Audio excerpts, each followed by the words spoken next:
बच्चों, welcome to Kavita classes. मैं हूं आपकी मेंटर दोस्त कविता और हम कर रहे थे 8th क्लास का वर्ग और वर्गमूल जो कि चैप्टर 6 है। बहुत इम्पॉर्टेंट, बहुत इजी टॉपिक है। इसके बारे में, वर्ग के बारे में जो कुछ फैक्ट्स थे वो हमने पहले 3-4 फैक्ट्स पढ़ लिए थे। प्रीवियस वीडियो को आप देख सकते हैं। आज उसके आगे कंटिन्यू करते हैं। इसका जो चौथा फैक्ट है वो है कि क्रमागत प्राकृत संख्याओं का योग। इसका मतलब क्या है बच्चों कि कि कोई भी संख्या ले लीजिए, जैसे 5 है, 5 का स्क्वायर 25। 25 जो है, ये जो वर्ग है, ये दो क्रमागत संख्याओं का योग होगा। ये 12 प्लस में 13, देखिए 12 प्लस में 13 कितना होता है? 25 होता है। तो यहाँ पे हमेशा ये आप आसानी से निकाल सकते हैं। और इसका एक जो इम्पॉर्टेंट पॉइंट है वो है कि विषम संख्याओं का है, विषम संख्याओं का वर्ग जो है वो 2 या क्रमागत, 2 या फिर हम लिख सकते हैं क्रमागत प्राकृत धनात्मक, मतलब पॉजिटिव संख्याओं का योग होता है। ठीक है। और अब इन दो क्रमागत संख्याओं को हम कैसे ज्ञात कर सकते हैं? इसके लिए हमारे पास में फॉर्मूला है n² - 1/2। ये पहली संख्या हो जाएगी और n² + 1/2 ये हमारे पास में दूसरी संख्या हो जाएगी। ये 2 और किसके लिए है ये विषम संख्याओं का जब वर्ग है, विषम संख्या है, उसका जब हम वर्ग निकालते हैं तो उनको 2 क्रमागत धनात्मक पूर्णांकों के रूप में हम लिख सकते हैं। कई बार स्ट्रेट क्वेश्चन आ जाते हैं कि इसके धनात्मक पूर्णांक कौन कौन से होंगे, तो वो आप आसानी से इन दोनों सूत्रों को यूज़ करके निकाल सकते हैं। फॉर एग्जाम्पल, आप और एक एग्जाम्पल देख लीजिए। जैसे 13 है, 5 का किया था धनात्मक विषम ही लेंगे यहाँ पे आप, तो विषम दूसरी एक और संख्या ले लीजिए, 7 ले लीजिए। 7 का क्या हो जाएगा? 49। 7 का स्क्वायर 49 होगा और 49 का, अब इसमें n² - 1, n क्या है आपका? n² 5, 48 डिवाइडेड बाय 2 कीजिए, 2 और 4 मतलब 24 और 25 दोनों को ऐड कीजिए, 49 आ जाएगा हमारे पास में। ठीक है, इस तरीके से हम यहाँ पे करेंगे। तो ये समझ में आ गया। अब इसी तरीके से 5वां पॉइंट देखिए कि 2 क्रमागत सम और विषम संख्याओं का गुणनफल। जो कोई संख्या है, उस संख्या का जो वर्ग है वो या तो सम संख्याओं का गुणनफल होगा या विषम संख्याओं का गुणनफल होगा। और कैसे? क्रमागत, यहाँ पे भी कंटिन्यूअस, लगातार वाली संख्याओं का गुणनफल होगा। फॉर एग्जाम्पल देखिए बच्चों, 5वां बिंदु जो है इसमें वो है कि 2 क्रमागत सम या विषम संख्याओं का गुणनफल। कैसे? अपन इसमें वर्ग में हम कैसे इसको काउंट करेंगे? देखिए 11 × 13, या तो 2 सम संख्या होनी चाहिए या दोनों विषम संख्या होनी चाहिए, एक सम एक विषम संख्या नहीं। अब बच्चों इसको एल्जेब्रिक एक्सप्रेशन में जाओ, आप लिख सकते हो 12 - 1 और 12 + 1 लिख सकते हो। फॉर्मूला a + 1 a - 1, यहाँ पे क्या हो जाएगा? a + 1 a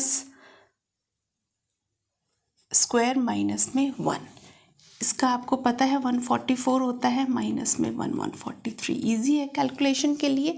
तो यहाँ पे कोई भी सम संख्या, कोई भी अगर विषम संख्याओं का जो गुणन है वो इन दोनों के बीच की जो संख्या होगी, उसका वर्ग से 1 कम होगा।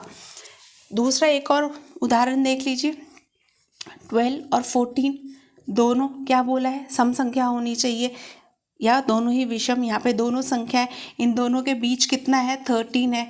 13 स्क्वायर माइनस में 1, 13 कितना होता है? 169 - 1 165। ईजी है। 20 तक तो आपको बोला है हमने याद करने के लिए, और 20 के आगे भी आप इजीली मल्टीप्लाई करके उसको आराम से निकाल सकते हैं। तो यहाँ पे आपके ये कुछ इम्पॉर्टेंट ये इस प्रकार के जो क्वेश्चन है वो आपके कंपटीशन एग्जाम्स में बहुत ज़्यादा पूछे जाते हैं। तो वहाँ पे यही चीज़ यूज़ करके इसको ट्रिक बोल दिया जाता है। ठीक है, तो दो क्रमागत, जो भी दो क्रमागत संख्या विषम संख्या है या सम संख्या, उसके जो बीच की संख्या होगी उसका स्क्वायर करके उसमें से 1 माइनस करेंगे तो इसका गुणनफल हम लोगों को प्राप्त हो जाएगा। अब इसी तरीके से कुछ प्रारूप और है, कुछ पैटर्न्स हैं जो कि एग्जाम्स में बहुत पूछे जाते हैं, वो हम करते हैं यहाँ पे। और आपने बहुत बार देखा होगा, जैसे 11 का होल स्क्वायर, 111 का होल स्क्वायर, 67 का होल स्क्वायर, 667 का होल स्क्वायर, इस तरीके से कैसे मल्टीप्लाई करें, क्योंकि इतना टाइम नहीं होता वहाँ पे कि आप मल्टीप्लाई करके और उसका आंसर निकालो, फटाफट आपको करना होता है। तो कुछ पैटर्न्स हैं वो हम देखते हैं। सबसे पहला पैटर्न आप देखिए 11। अब बताइए 11 का स्क्वायर कितना होता है? 121, 111।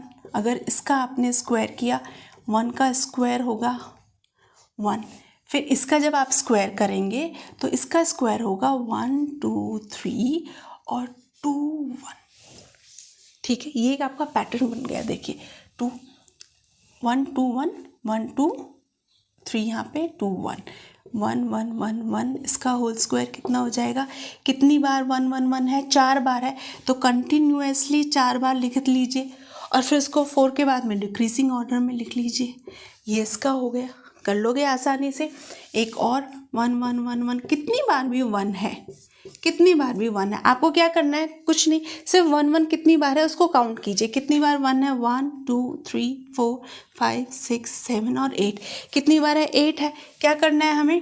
1 2 3 4 5 6 7 8 7 6 5 4 3 2 1। ये इसका आंसर हो गया क्विकली आंसर। अब इसको मल्टीप्लाई करने कौन बैठेगा? ये आपका एक पैटर्न है।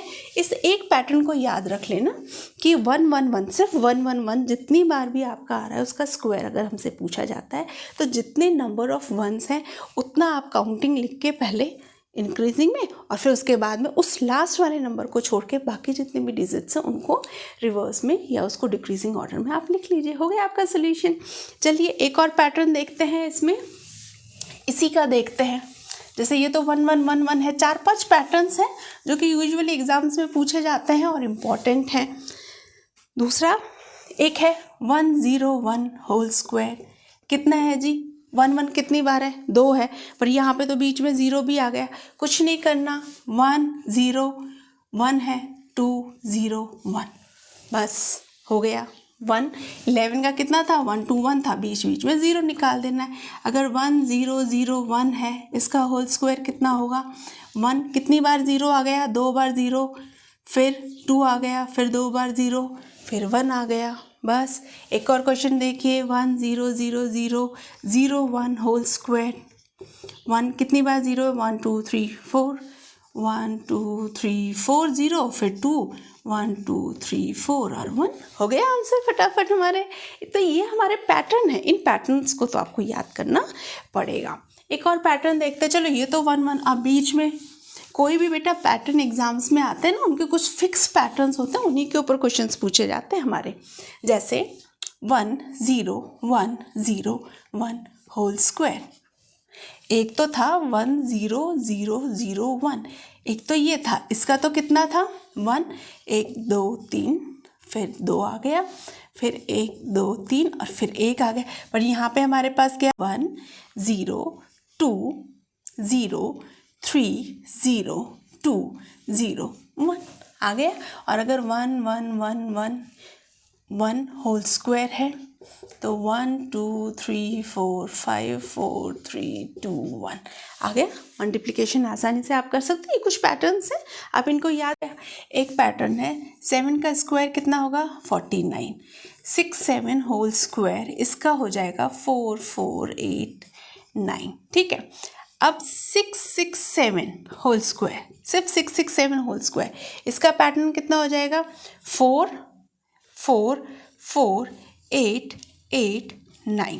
मतलब एक 6 यहाँ पे इंक्रीज़ हो गया। एक 6 जब इंक्रीज़ हो गया तो यहाँ पे 48 बीच में एक इंक्रीज़ हो गया।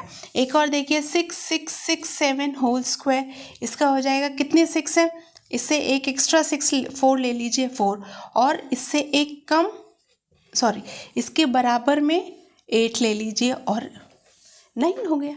तो यहाँ पे ये कुछ पैटर्न्स, 4-5 पैटर्न्स हैं, इनको आप 8th क्लास में आप इन पैटर्न्स को दिमाग में रखिए। ऐसे बहुत सारे पैटर्न्स हैं जो अगर आप 1-2 बार क्वेश्चंस करेंगे तो आपको याद हो जाएंगे। यहाँ पे इस टॉपिक से रिलेटेड जो थोड़ा बहुत, अब हम लोग एक्सरसाइज 6.1 स्टार्ट करेंगे, उसके बाद में नेक्स्ट और टॉपिक शुरू करेंगे।